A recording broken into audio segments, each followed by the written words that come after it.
आत्म परीक्षण करने का मतलब ही है अपने आप को जानना, पहचानना, अपने गुण दोषों से वाकिफ होना, अपने आचरण में, व्यवहार में सुधार लाना। हर इंसान में गुण भी होते हैं और अवगुण भी। सब अवगुणों में अपने अवगुणों को ही गुण समझ लेना सबसे बड़ा अवगुण है। आत्म परीक्षण करने से इंसान को अपने गुण अवगुणों का साक्षात्कार होता है और वो अपने आप में तब्दीली लाने की कोशिश करता है। यही तो उद्धार की पहली सीढ़ी है। जो कोशिश नहीं करते वो अपने उद्धार से कोसों दूर चला जाता है। इंसान के खुद के कर्म ही कल्याण और अकल्याण को निमंत्रित करते हैं गुरुदेव। सत्कर्म करने वाले को भूतकाल तकलीफ नहीं देता है गुरुदेव, लेकिन बुरे काम करने वाले को उसका भूतकाल यानी कि उसका पिछला कर्म उसे परेशान करता रहता है। बुरे कर्मों की याद में वो चैन की नींद सो भी नहीं सकता है, क्योंकि उसने जैसा व्यवहार किया है वैसा ही उसे भुगतना पड़ता है। और जब वो बुरे कर्म जीवित होकर सामने आता है तब उसके होश उड़ जाते हैं। जो अपने आप में बदलाव लाना चाहता है वो अपना भूतकाल देखकर शर्मिंदा होता है, पछताता है। कभी कभी वो तनाव बर्दाश्त भी नहीं कर सकता है। लेकिन जिसे अपने कुकर्मों पर कोई पछतावा नहीं है, लाज शर्म नहीं है, वो अपने भूतकाल छिपाने के लिए अधोपतन की सीढ़ियां उतरता चला जाता है और उसे साथ देने वाले भी उस रास्ते पर चल पड़ते हैं। हर रोज नया दुख, नई पीड़ा। हर किसी का दुख, हर किसी की पीड़ा अलग अलग होती है गुरुदेव। दुख सीमा है, दुख बंधन है, दुख गुलामी है, आनंद सीमाओं का टूट जाना है, आनंद स्वतंत्रता है, बंधन से मुक्ति पाना है। पूर्ण आनंद ही पूर्ण मुक्ति की अवस्था है। मोक्ष और पूर्ण आनंद में कोई अंतर नहीं है गुरुदेव। जो पूर्ण आनंद को उपलब्ध है वो मुक्त है और जो मुक्त है वो पूर्ण आनंद को उपलब्ध है गुरुदेव। लेकिन अफसोस की बात यह है कि जो भी कोई अपने दुखों का इलाज करना चाहता है वो ये नहीं सोचता कि दुख क्या है। दुख क्या है ये बिना सोचे जो दुख दूर करने का उपाय करता है वो कभी दुख दूर नहीं कर पाता, क्योंकि मूल कारण समूल नष्ट नहीं होता। जब तक दुखों का मूल कारण समूल नष्ट नहीं होता तब तक इंसान दुखी रहता ही रहता है गुरुदेव। मनुष्य के जीवन में बहुत दुख है और मनुष्य अपने एक एक दुख को दूर करने की कोशिश में लगा रहता है। जो एक एक दुख को दूर करने में लगा रहता है वो आम आदमी है गुरुदेव। ये उस समय की बात है जब अलग अलग राज्य होते थे, अलग अलग राजा होते थे।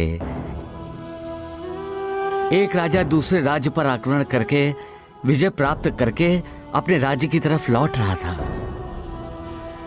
उसने अपने अमात्य से कहा, अमात्य, हम इस राज्य के सभी साधु सन्यासियों को अपने राज्य में ले जाना चाहेंगे ताकि साधु सन्यासियों को देखकर हमें अपनी इस विजय की याद आती रहे। और राजा ने म्यान से अपनी तलवार निकालकर कहा, मौत का हुक्म तो मानेगा। राजा को खबर मिली कि पहाड़ की चोटी पर एक साधु ध्यान लगाकर बैठा है। राजा अपने अमात्य, अपने सेनापति और कुछ सैनिकों के साथ साधु के पास पहुंचा। साधु ने ध्यान समाप्त करके आंखें खोली तो सामने नंगी तलवार दिखाई दी।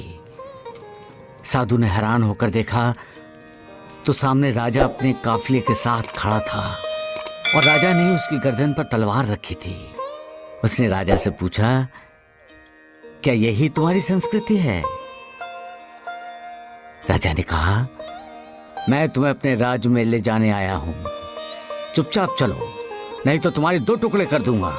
साधु ने कहा, कर दो टुकड़े, मैं भी तो साक्षी होना चाहती हूं जिसके तुम टुकड़े करना चाहते हो। राजा ने कहा, मैं तुम्हारे टुकड़े करने की बात कर रहा हूं। साधु ने कहा, जिसे तुम मैं कह रहे हो वो मैं नहीं हूं। राजा असमंजस में पड़ गया।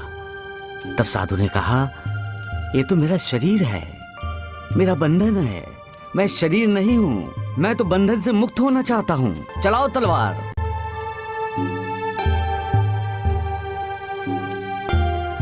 जब तक हम अपने आप को शरीर समझते रहेंगे तब तक दुखी होते रहेंगे, क्योंकि सारे दुखों का मूल, सारे दुखों की जड़ ये शरीर है।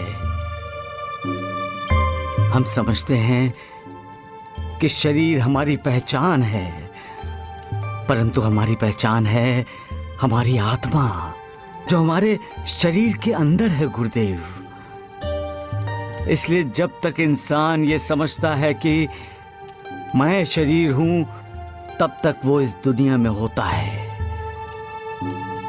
जब इंसान को साक्षात्कार हो जाता है कि वो शरीर नहीं है, तब वो मोक्ष के रास्ते पर चल पड़ता है। मोक्ष, मुक्ति का अर्थ ही है शरीर को त्यागना, शरीर को भूल जाना, और शरीर को भूलने का अर्थ है दुख, पीड़ा, कष्ट, इनको झेलना। तुम्हारा भी कमाल है मालिक,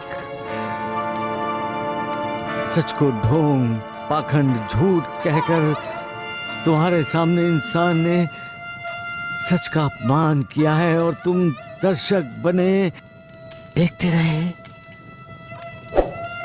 सच के दिल पर क्या बीती होगी ये तुमने सोचा ही नहीं।